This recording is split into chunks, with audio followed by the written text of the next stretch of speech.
Assalamualaikum warahmatullahi wabarakatuh. Alhamdulillah kita bertemu kembali pada kesempatan kali ini dalam perkuliahan Teknologi Media Informasi. Kita langsung saja. Materi kita pada hari ini adalah teknologi rekaman suara atau biasa disebut juga dengan teknologi audio. Jadi pokok bahasan dari perkuliahan ini adalah teknologi rekaman suara dan media rekaman suara atau audio. Yang dimaksud dengan media audio adalah proses menyimpan sesuatu agar bisa didengar.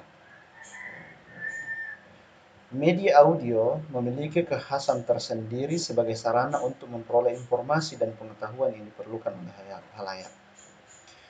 Media audio ini memiliki ciri khas tersendiri sebagai sarana informasi bagi masyarakat sebab dia memiliki kelebihan dari segi verbal.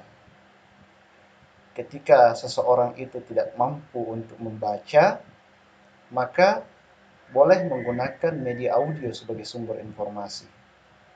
Itulah makanya media audio ini juga penting untuk disimpan dalam sebuah perpustakaan sebab tidak tertutup kemungkinan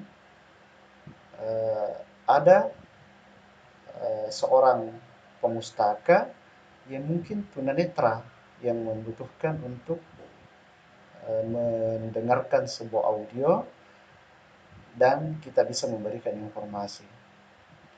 Di perpustakaan ini informasi yang dalam bentuk media audio sering disimpan dalam suatu tempat khusus yang memang tidak dipublikasikan atau tidak secara umum disimpan untuk mustaka.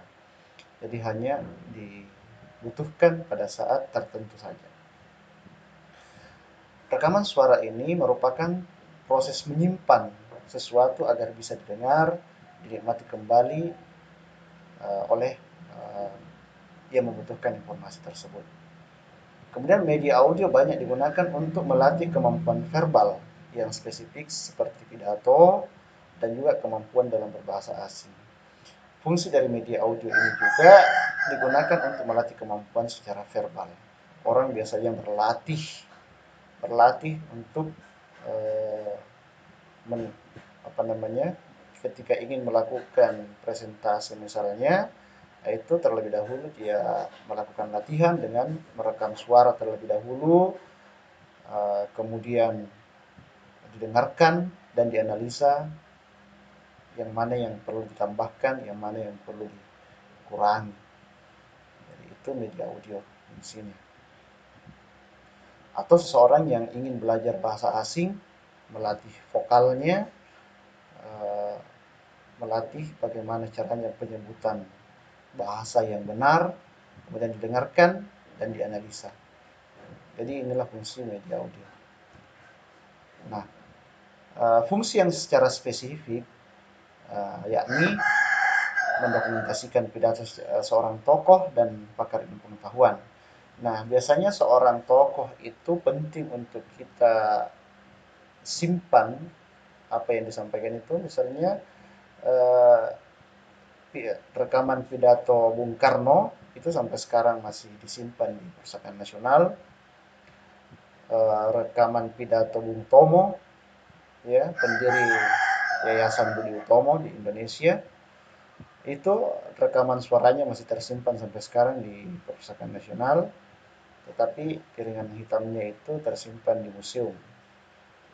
Informasinya tersimpan di Perpustakaan Nasional atau kopiannya. Kemudian untuk menyimpan informasi dari seorang pakar ilmu pengetahuan itu juga penting untuk digunakan media audio atau rekaman suara.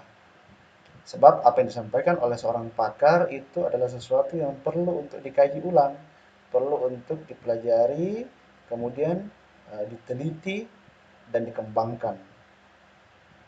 Kemudian fungsi yang kedua adalah untuk merekam sebuah diskusi atau kegiatan ilmiah atau formal. Jadi salah satu fungsi dari rekaman audio ini kita harus menggunakannya untuk merekam sebuah diskusi atau kegiatan ilmiah. Misalnya kita di perpustakaan ada sebuah kegiatan ilmiah, mesti kita rekam, mesti kita simpan, sebab suatu saat pasti akan kita butuhkan, atau suatu saat pasti akan kita publikasikan. Maka ketika sudah ada rekaman suara yang sudah kita siapkan, itu dengan mudah kita bisa publikasikan. Kemudian yang ketiga adalah menyajikan rangkuman pengetahuan dan informasi tertentu. Jadi rekaman audio ini bisa menyajikan sebuah pengetahuan yang bersifat spesifik, yang secara detail bisa kita simpan, dan dia sifatnya bagus untuk penyimpanan yang bersifat kecil, ya. Berbeda dengan video. Video biasanya membutuhkan penyimpanan yang agak besar. Nah, kalau rekaman audio bisa kita rangkum sebab hanya bersifat audio saja atau suara saja. Kemudian fungsi yang lain adalah untuk merekam hasil wawancara. Hasil wawancara ini bisa kita dengarkan kembali melalui bantuan media audio. Jadi kita bisa merekam, misalnya kita melakukan penelitian, itu bisa kita rekam, kemudian kita dengarkan kembali dan kita analisa apa yang disampaikan oleh informan tersebut. Itulah salah satu fungsi dari rekaman audio. Kemudian untuk menjelaskan suatu prosedur dalam menjalankan sebuah aktivitas. Fungsi rekaman suara salah satunya adalah untuk menjelaskan prosedur. Tetapi untuk fungsi ini biasanya disertakan dengan media grafis. Sebab untuk menjelaskan sebuah prosedur tentu tidak semua orang bisa memahami dengan cepat kalau hanya mendengarkan suara saja. Biasanya disertai dengan penjelasan-penjelasan yang bersifat grafis. Tapi tidak semua juga yang harus seperti itu. Ada juga memang informasi yang cukup dijelaskan saja melalui prosedurnya dijelaskan melalui rekaman audio saja, itu sudah cukup. Kemudian yang keenam, fungsinya adalah untuk melatih keterampilan memahami pesan verbal.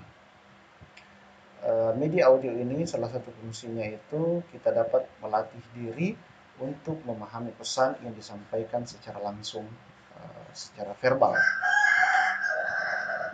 Bisa membuat kita lebih cepat untuk menanggapi, ya, membuat kita bisa lebih cepat menangkap pesan-pesan yang didengarkan. Jadi untuk melatih juga. Kemudian apa keunggulan media audio? Keunggulannya yang paling umum adalah relatif lebih murah. Pada saat sekarang ini begitu banyak alat yang bisa kita gunakan untuk merekam, termasuk juga handphone yang kita gunakan setiap hari itu sebetulnya sangat jarang kita gunakan, tetapi sebaiknya itu difungsikan dengan baik. Kalau misalnya ada sesuatu yang penting untuk kita rekam, dengan mudah kita bisa merekamnya. Kemudian dia adalah fleksibel, mudah untuk digunakan, dan bersifat portable, ringkas dan juga mudah dibawa. Tetapi memiliki keterbatasan. Keterbatasan medium audio ini, yakni pesan atau informasi biasanya disampaikan dalam kecepatan dan urutan yang tetap.